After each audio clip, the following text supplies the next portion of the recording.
ఏదైనా మీకు ఉన్నప్పుడు వెంటనే వచ్చి మీరు వ్యాక్సినేషన్ షెడ్యూల్ అని ఉంటుందండి. దీన్ని పోస్ట్ ఎక్స్పోజర్ ప్రొఫైలాక్సిస్. అయితే పెట్ డాగ్స్ ఉన్న వాళ్ళు మనకి ప్రీ ఎక్స్పోజర్ ప్రొఫైలాక్సిస్ కూడా తీసుకోవచ్చు. అంటే మనకి ముందుగానే 2 డోసెస్ ఉంటాయండి. 0 అంటే అప్పటికప్పుడు, నెక్స్ట్ తర్వాత 3 days తర్వాత వ్యాక్సిన్ వేయించుకోవచ్చు. ఒకవేళ రిపీటెడ్గా అవుతుంటే దానికి బూస్టర్ డోస్ కూడా వేయించుకోవచ్చు.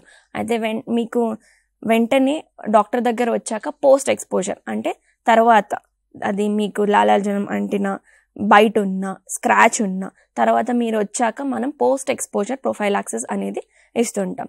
ఆ పోస్ట్ ఎక్స్పోజర్ ప్రొఫైలాక్సిస్ మనకి 2 types ఉంటాయండి. ఎసెన్స్ అండ్ థాయ్ రెజిమెన్ అని ఉంటాయి. మనకి అప్పట్లో మీరు చూసే ఉంటారు 16 ఇంజెక్షన్లు బొడ్డు చుట్టూ ఇప్పించుకోవాలని. దానివల్ల కూడా చాలామంది భయపడి రేబీస్ వ్యాక్సిన్ ఇప్పించుకోకుండా ఉండడానికి మెయిన్ రీజన్ అదండి.